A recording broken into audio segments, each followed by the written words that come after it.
So if you've ever thought about your attempts at dieting in the past, I bet you've thought to yourself, if it's not been successful, things like I have no willpower, or I'm so weak, or I'm greedy, or when the diets don't work. And I bet you also tend to say to yourself in those times, you know what, I'm an all or nothing type of person. I can either do it or I can't. So can we learn to lose weight is the question. Or is successful dieting all about just being able to implement enormous willpower? So let me tell you a story. You can catch a glimpse there of my back garden. I'm very lucky that I have a lovely garden and a love of gardening, and I just love it. I love being outside in my garden. When we first moved here, you can see lots of trees and shrubs and plants in the background, but it was all grass other than a few apple trees. And so we've planted all of that that's out there and taken great joy in doing so. Now, however, when we first started doing it, I had all these plans of these plants that I wanted to grow. And I love penstemon. If any of you know anything about plants, you'll know what I mean. They come in all sorts of colours, and most of them flower for the whole of the summer, and they're just lovely little things. And I wanted to grow penstemons in my back garden because I love them. And I tried and I tried and I tried, and every attempt, they would survive the first season. I'd plant them in the spring, and then they would do okay in the summer. And then every single spring, the next spring that came around in the next year, they were dead. They just never survived the winter. And I kept on trying. I must have spent a fortune on blinking penstemon plants and planting them all in. And so after a couple of years of these total disasters and getting more and more frustrated, I actually, because I was enjoying gardening so much, I thought I'm going to go and do a course about it. So I did several of them, but one of them I did was the RHS diploma in horticulture. And by doing that, I learnt that actually penstemons are never going to survive on my soil. I've got thick London clay here, and it's very fertile, and so we rarely have to feed it. But it dries out in the summer and then gets absolutely sodden and sticky and waterlogged in the winter.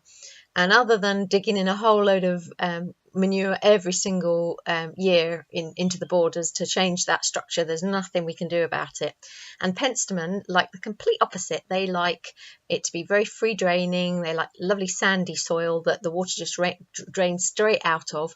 So my penstemon were sat in soggy soil every winter, and they were just dying. It was killing off their plants, and nothing I could do was going to make a jot of difference to that. So I learnt from doing that course that I can't grow penstemon on my soil, but actually what I can grow very well is roses, and roses absolutely love my clay soil, and I like roses too. So I've got zillions of roses out there, and I do grow penstemon, but I grow them in pots now on my terrace on my patio in the back garden.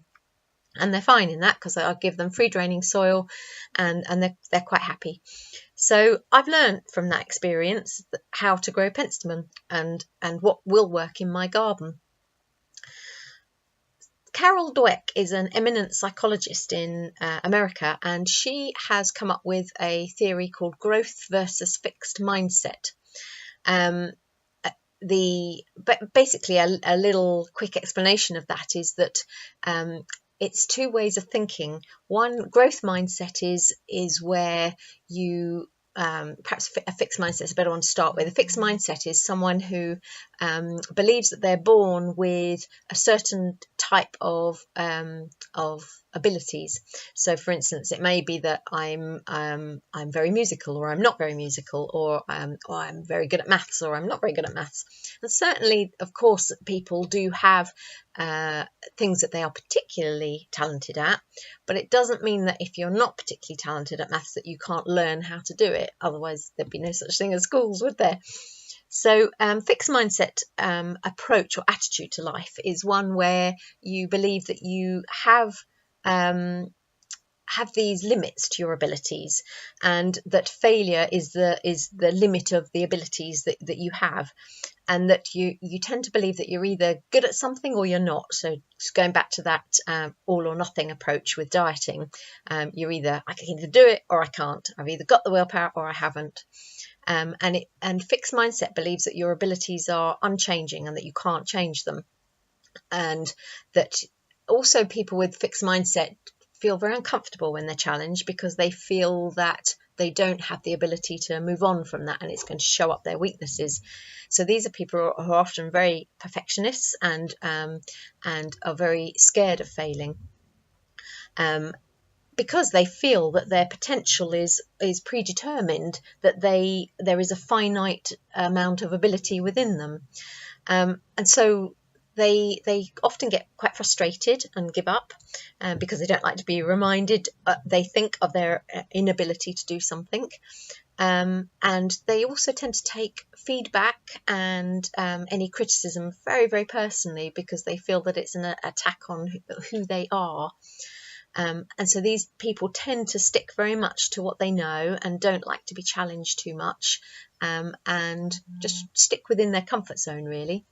Growth mindset is where people who have this growth mindset or attitude are people who believe that when they fail, it's an opportunity for them to grow and change, and that they can actually learn to do anything that they want to do, and that their efforts and attitude actually determines their abilities rather than is limited by them.